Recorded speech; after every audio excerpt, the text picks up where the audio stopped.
तो आज से जो है WB बोर्ड के जो बच्चे हैं जो 12th की क्लास में हैं, तो उनकी कक्षा आज से स्टार्ट की जा रही है। वो भी हिंदी की जो ये फर्स्ट सेमेस्टर है, इस फर्स्ट सेमेस्टर को पूरी तरीके से फ्री में आप लोगों को पढ़ाया जाएगा। और मैं थोड़ा सा परंपरावादी से हट करके मैं पढ़ाता हूँ। जैसे कि पहले के ज़माने में या फिर आज भी जो है स्कूल में बच्चों को कविता पढ़ाई जाती है। किस तरीके से? लाइनिंग दी गई है, पहले बच्चों को कहा जाएगा कि बेटा खड़े हो जाओ, लल्लू लल्लू टाइप के होंगे बच्चे, खड़े हो जाएंगे तुरंत, खड़ा करा करके फिर उनसे कहेंगे कि बेटा एक काम करो, पढ़ो इसको। फिर बाद में जो है सर क्या करेंगे, व्याख्या देंगे। तो इससे क्या होता है कि बच्चों जो है सही तरीके से समझ नहीं पाते। तो मैं इस थोड़ा परंपरावादी तरीके से हट करके मैं आप लोगों को केवल एक कहानी सुनाऊंगा और उसी कहानी के माध्यम से ये पूरी की पूरी कविता के भावार्थ को, पूरी जो ये व्याख्या है, मैं आप लोगों को दिमाग में फिट करने की पूरी कोशिश मैं करूंगा। और आशा करता हूं कि आप लोग जो है इसमें पूरी तरीके से मेरा सहायता करेंगे। ठीक है, तो शुरू करते हैं। कविता क्या है इसको हम पहले देख लेते हैं। कविता का नाम है गुलाबी चूड़ियाँ। गुलाबी चूड़ियाँ, ठीक।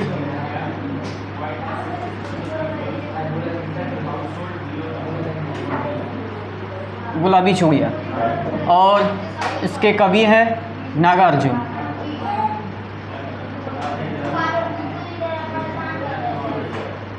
ठीक, इस गुलाबी चूड़ियाँ कविता के जो है कवि कौन है? नागार्जुन। तो केवल जब थोड़ा सा जो है ध्यान दीजिएगा, बच्चों की तरह मैं आप लोगों को चित्र बना बना करके केवल समझाऊंगा। तो तैयार हैं आप लोग? ठीक, ध्यान दीजिए। कहानी सबसे पहले कि एक बस है। इमेजिन करिए कि एक क्या है? बस। थोड़ा बस भयानक भी हो सकता है, ठीक है। यहाँ पे ये है स्टीयरिंग, यहाँ पर एक व्यक्ति बैठा हुआ है जो है ड्राइवर, ठीक है। और यहाँ से जो है खिड़कियाँ स्टार्ट हो जा रही है, ठीक। ये क्या है? खिड़कियाँ। और यहाँ पे खूंखार टाइप के व्यक्ति बैठते हैं जो है पीछे, ठीक। यहाँ पे ड्राइवर, और यहाँ पर ही जो है एक कवि बैठे हुए हैं। कवि जो इस कहानी को जो है इस कविता को जो है वो लिख रहे हैं। और इस कविता में जो है बड़ी अच्छी बात उन्होंने बताई है। जैसा कि हम लोग कुछ व्यक्तियों को देखते हैं तो वो देखने में थोड़ा भड़काऊ टाइप के लगते हैं, लगेगा कि बहुत ही बड़ा भयानक और खूंखार टाइप के व्यक्ति है। जैसे अगर हरियाणा के व्यक्ति की मैं अगर बात करूँ तो हरियाणा के व्यक्ति की जो आवाज़ जो होती है काफ़ी भारी होती है। अगर उनके यहाँ अगर खाना खाने चले जाओ कभी, जैसे कि उनके यहाँ पर एक होटल पे मैं रुका हुआ था, हुआ क्या, एक व्यक्ति से मैंने खाना मांगा, ऑर्डर, तो उसने कहा एक रोटी और चाहिए। अगर कोई सामान्य व्यक्ति अगर कोई ऐसा सुने तो उसे लगेगा कि यार ये तो चिल्ला रहा है मेरे ऊपर, लेकिन उनकी वहाँ की भौगोलिक स्थिति की वजह से उनकी आवाज़ ऐसी है। हालांकि वो बोल तो आपको नरमी से ही रहा है, प्रेम से ही बोल रहा है। तो यही बात यहाँ पर कवि नागार्जुन जी समझाना चाहते हैं कि कभी कभी कोई व्यक्ति हमें देखने में ऐसा लगता है कि वो बड़ा कठोर है, निर्दयी टाइप का व्यक्ति है, ठीक, लेकिन वो वाकई में कभी भी वो व्यक्ति वैसा होता नहीं है। और इसी बात को जो है उन्होंने इस कविता में बड़ी अच्छी और सुंदर तरीके से उन्होंने चित्रण किया है। तो यहाँ पर देखो, सबसे पहले ये क्या है? बस। क्या है? बस, ठीक। कवि एक दिन बस की यात्रा कर रहे थे, तभी उनको जो एक ड्राइवर दिखे, देखने में थोड़े हट्टे कट्टे थे, भड़काऊ टाइप के लग रहे थे, उनकी मूछें भी थी खड़ी खड़ी, व्यक्ति थे गजब के इंसान। तो तभी उन्होंने देखा कि यहाँ बस के यहाँ मिरर के साइड पर, ये जो मिरर है यहाँ पर जो है चूड़ियाँ लटकी हुई थी। क्या थी ये? चूड़ियाँ। चूड़ियाँ, ठीक, चूड़ियाँ लटकी हुई थी। तो कवि के मन में आया कि भाई क्यों ना एक बार पूछ लें। अधिकतर तो आदमी लोग ये सारी चीज़ें तो लटकाते नहीं है कभी भी अपनी बस में, तो उन्होंने सोचा कि क्यों ना मैं पूछ लूँ। उनके मन में बड़ी तीव्र जो है जिज्ञासा जग रही थी और उनको जो है रहा नहीं गया। तो उन्होंने क्या कहा कि अरे भाई साहब, ये चूड़ियाँ क्या है? आपने चूड़ियाँ जो है, ये चूड़ियाँ बस में क्यों टांगी? ये तो लगता है कि किसी नन्ही बच्ची की जो है ये चूड़ियाँ हैं। तो यहाँ पर जो है अब ये अचानक से देखिए, यहाँ कहानी ध्यान से समझिए। तो यहाँ पे अचानक से जो है बस ड्राइवर मुड़ करके उसे देख रहा है, और ये बात कौन पूछ रहे हैं? कवि पूछ रहे हैं। अब ये मुड़ कर देख रहे हैं, कवि को लग रहा है डर कि भाई लगता है मैंने कहीं कुछ गलत तो नहीं पूछ लिया। तो वो देख रहे हैं, ठीक। तो यहाँ पर पूछने के बाद जो है फिर जो है ड्राइवर उनको देख रहा है। फिर ड्राइवर फिर अचानक से कहता है कि नहीं,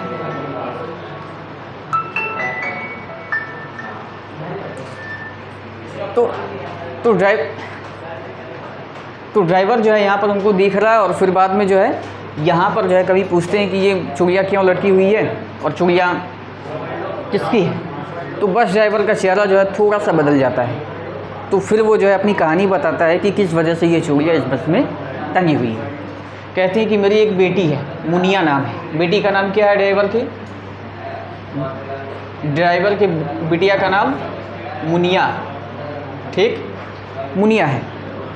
कहते कि मेरी बेटी मुनिया है, मैं लाख समझा लूँ, 7 वर्ष की है, मैं लाख समझा लूँ, लेकिन फिर भी वो जो है मेरी बात मानती नहीं।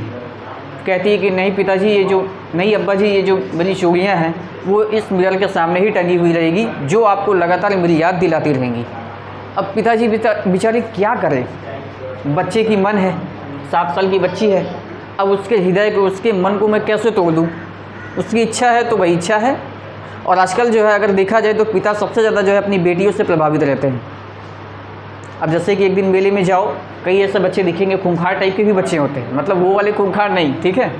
तो होता क्या है कि अगर उनको कोई चीज़ अगर पसंद आ जाए कि नहीं पापा मुझे ये चीज़ लेनी है, अगर ना मिले तो देखो लगेगी पिताजी को अंधाधुंध बरसाने, या तो फिर लगेगी ज़मीन पर लौटने।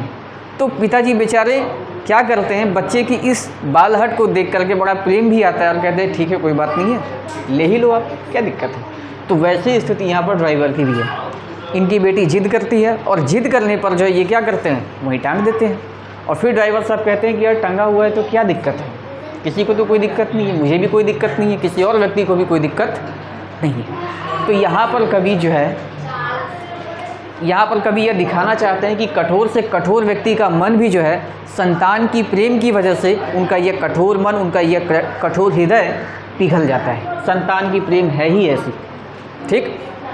तो यहाँ पर जो है इस कविता से हमें यह बात समझ में आती है कि यहाँ पर कवि नागार्जुन जी यह बात समझाना चाहते हैं कि कठोर से कठोर व्यक्ति का हृदय भी अपने संतान के प्रेम के आगे हार जाता है। यहाँ पर हारना मतलब ये बुरी बात नहीं है, ये यहाँ पर बहुत अच्छी बात है।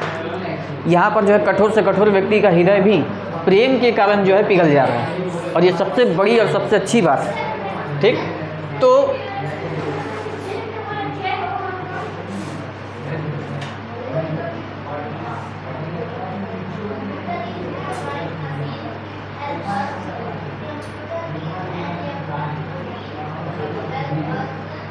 पिघल जाता है, ठीक है।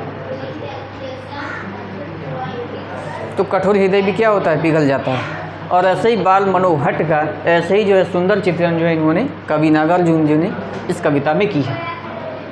और चूड़ियाँ कैसी थी, गुलाबी थी, ठीक। तो अब बताइए कि आप लोगों में से किसी को यहाँ पर कोई दिक्कत है, कहीं भी ऐसा लग रहा है कि मुझे यह कविता समझ में नहीं आई है, ठीक। तो केवल कहानी के रूप में समझना है कि देखिए अब मैं जो है नॉर्मल जो है आप लोगों को एक रिवीजन करवा देता हूँ। रिवीजन देखो, ये बस है, कहानी स्टार्ट करते हैं। ये बस है, बस को चलाने के लिए कौन चाहिए, ड्राइवर चाहिए। ड्राइवर साहब बस चला रहे थे और इन्होंने क्या किया था, इन्होंने अपने मिरर के सामने जो इन्होंने ये चूड़ियाँ लटकाई हुई थी। कभी जा रहे थे तो इनके मन में जो है थोड़ी सी उबाल आई कि पूछ ही लेते हैं भाई ये चूड़ियाँ इन्होंने क्यों टांगी है।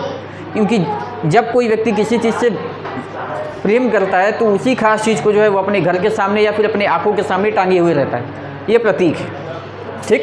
किसी की भगवान में बहुत ज़्यादा आस्था है तो उनके घर में 1000 जगह पर फ़ोटो लगी हुई, घर में एंटर करते ही जो है कुछ मालाएं वगैरह या फिर कुछ अन्य चीज़ें आपको प्राप्त हो जाएंगी। तो ठीक वैसे ही ड्राइवर को जो है अपनी बेटी से प्रेम था और बेटी ने क्या किया था, जिद करके यहाँ पर चूड़ियाँ टांगी हुई थी। यहाँ पर जो है ये कवि साहब ये इनसे पूछ ही लेते हैं कि ये चूड़ियाँ क्यों टंगी हुई है, ये तो लग रही है कि ये किसी बच्ची की चूड़ियाँ है।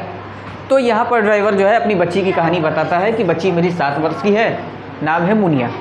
लाख समझाने के बावजूद भी ये क्या करती है, जिद के मारे अपनी चूड़ियाँ यहाँ पर टांग देती है। कहती है कि इससे जो है अब्बा आपको मेरी लगातार मेरी याद आपको आती रहेगी, इसीलिए वो टांग करके गई है।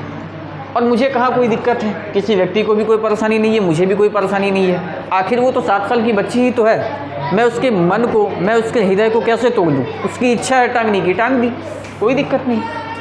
तो यहाँ पर कवि जो है देखते हैं कि इनके चेहरे पर जो है संतान प्रेम झलक रही है, हालांकि देखने में बड़े डेंजर टाइप के हैं, ठीक।